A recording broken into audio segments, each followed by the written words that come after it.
National TV Uttar Pradesh देख रहे हैं आप। मैं हूं आपके साथ राधिका राज। आज इस स्पेशल स्टोरी में बात होगी यूपी की सियासत की। यूपी की सियासत में लगातार कुछ ना कुछ होता रहता है। ऐसे में 2027 के चुनाव को लेकर प्रमुख पार्टियों के बीच रणनीति बननी शुरू हो गई है। तो क्या चल रहा है यूपी की सियासी गलियारों में, जानेंगे विस्तार से।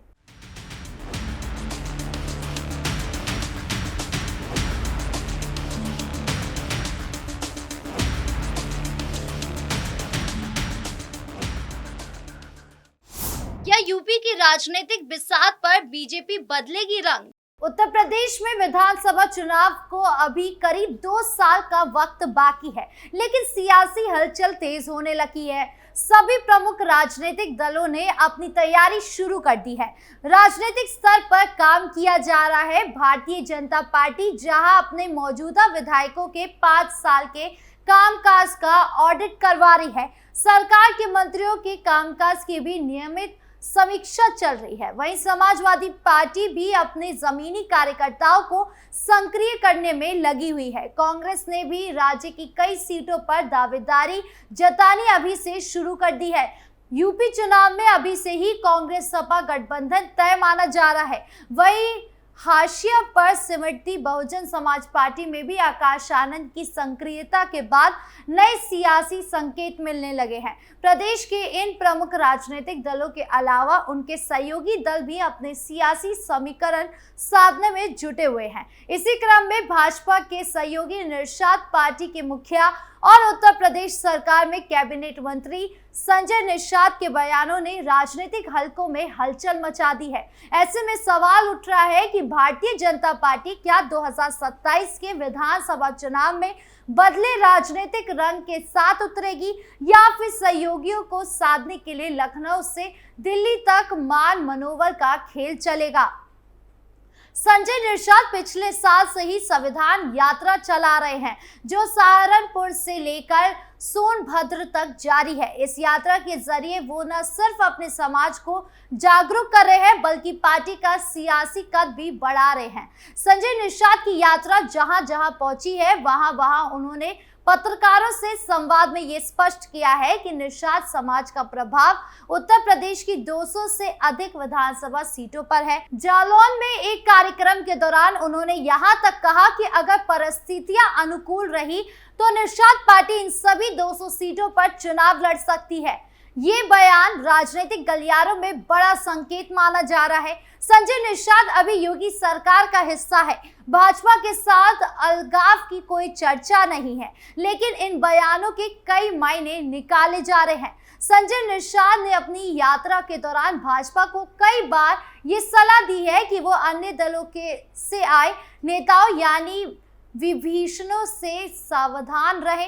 उनका इशारा उन नेताओं की ओर था जो अवसरवाद के तहत दल बदलते हैं, चुनावी काल में बीजेपी में शामिल हो जाते हैं। संजय निषाद का ये बयान भाजपा को चेतावनी के रूप में देखा जा रहा है कि सहयोगी दलों की अहमियत को नजरअंदाज न किया जाए। उत्तर प्रदेश विधानसभा की कुल 403 सीटों में से निषाद पार्टी के वर्तमान में 5 विधायक हैं। हालांकि संजय निषाद लगातार दावा करते रहे कि राज्य की 200 सीटें निषाद समाज बहुल है। इस आधार पर वो इन सीटों पर पार्टी के प्रत्याशियों को अपने सिंबल पर चुनाव लड़वाना चाहते हैं। 2024 के लोकसभा चुनावों में भी उन्होंने भाजपा से यही मांग की थी, लेकिन उन्हें निराशा हाथ लगी थी। भाजपा के निषाद पार्टी को चुनाव में सीट नहीं दी। हालांकि संजय निषाद के बेटे भाजपा के सिंबल पर चुनाव में उतरे थे, लेकिन हारे। राजनीतिक जानकारों का मानना है कि इस बार संजय निषाद भाजपा का दबाव बनाने की रणनीति अपना रहे हैं, ताकि 2027 के विधानसभा चुनाव में अधिक सीटें हासिल की जा सके। उनके बयान को भाजपा की रणनीति के तौर पर देखा जा रहा है, जहां सामाजिक समीकरण को साधने के लिए एक वर्ग में वोटों के बिखराव को लेकर निषाद पार्टी बीजेपी के साथ उम्मीदवार खड़ी करते दिखे। क्या है भाजपा की स्थिति? सवाल ये है कि क्या भाजपा निषाद पार्टी की मांग को मानते हुए सीटें के बंटवारे में उन्हें ज्यादा हिस्सेदारी देगी या फिर उन्हें मनाने की कोशिश करेगी। ये भी गौर करने वाली बात है कि यदि निषाद पार्टी अपने सिंबल पर चुनाव लड़ती है तो वो भाजपा के परंपरागत वोट बैंक में सेंध लगा सकती है, जिससे भाजपा को नुकसान हो सकता है। ऐसे में माना जा रहा है कि चुनावी अभियान का आगाज होने तक संजय निषाद को मनाने में भाजपा का शीर्ष नेतृत्व कामयाब हो सकता है। भाजपा के सामने लोकसभा चुनाव रिजल्ट सबसे अहम है। इसमें सहयोगी दलों ने पूरा जोर लगाया था। भाजपा ने 80 में से 75 सीटों पर उम्मीदवार उतारे, 2 सीटों पर अपने दल S2 पर राष्ट्रीय लोकदल और 1 सीट पर सुभाषपा ने उम्मीदवार उतारे थे।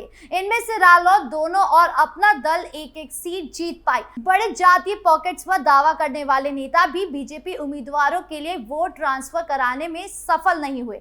ऐसे में यूपी चुनाव 2027 में ये आंकड़े सहयोगी दलों की मांग को नियंत्रित करने में बड़ी भूमिका निभा सकते हैं। समाजवादी पार्टी की डूब रही नैया। तो वही समाजवादी पार्टी की रणनीति की बात करें तो सपा की रणनीति काफी कंफ्यूजिव नजर आ रही है। पीडीएफ फॉर्मूला चलाकर मुस्लिमों को साधने की कोशिश करते हैं, काम के नाम पर सरकार पर निशाना साध रहे हैं, तो वही दोहरा रवैया अखिलेश की नैया को गोल गोल घुमा रही है। सबसे पहले बात करें अखिलेश यादव के पीडीएफ फॉर्मूले की। शुरू से अखिलेश यादव पीडीए का मतलब पिछड़ा, दलित, अल्पसंख्यक समझाते आए हैं, लेकिन अब अखिलेश के पीडीए का मतलब पंडित, दलित, अल्पसंख्यक हो गया है। यानी वो पंडितों को साधने की काफी कोशिश कर रहे हैं, लेकिन वही दूसरी तरफ वो डिप्टी सीएम ब्रजेश पाठक के पीछे पड़ गए हैं। यूपी की सियासत में डीएनए को लेकर जुबानी जंग शुरू हो गई है, जो थमने का नाम नहीं ले रही है। अखिलेश यादव शायद ये समझ ही नहीं पा रहे हैं कि यूपी में डिप्टी सीएम ब्रजेश पाठक एक ब्राह्मण चेहरा है, जिनकी संख्या अच्छी खासी देखी जा सकती है।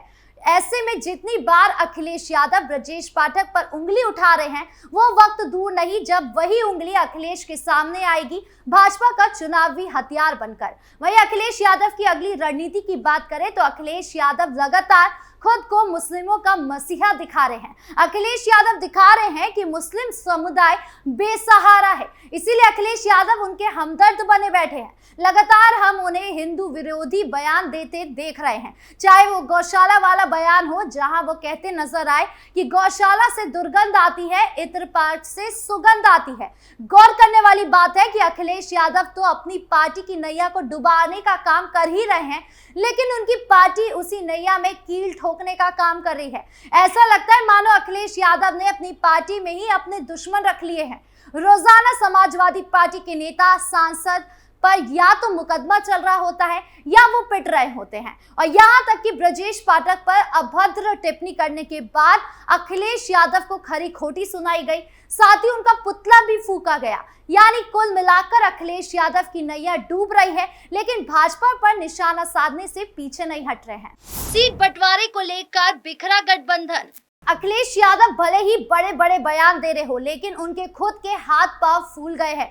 जिस गठबंधन की आड़ में अखिलेश यादव सीना ठोककर कहते हैं कि सीएम योगी को हरा देंगे, वही गठबंधन आज सीट बंटवारे को लेकर बिखरता नजर आ रहा है। दरअसल उत्तर प्रदेश में आगामी विधानसभा चुनाव होने में भले ही अभी वक्त हो, लेकिन सियासी जोड़ तोड़, दाव पेच और बयानबाजी का सिलसिला अभी से शुरू हो गया है। सपा प्रमुख अखिलेश यादव कई मौके पर कांग्रेस के साथ यूपी विधानसभा चुनाव 2027 साथ में लड़ने के संकेत दे चुके हैं, लेकिन सहारनपुर से कांग्रेस सांसद इमरान मसूद के हाल ही में दिए गए ऐलान से समाजवादी पार्टी के सामने नई चुनौती खड़ी हो गई है।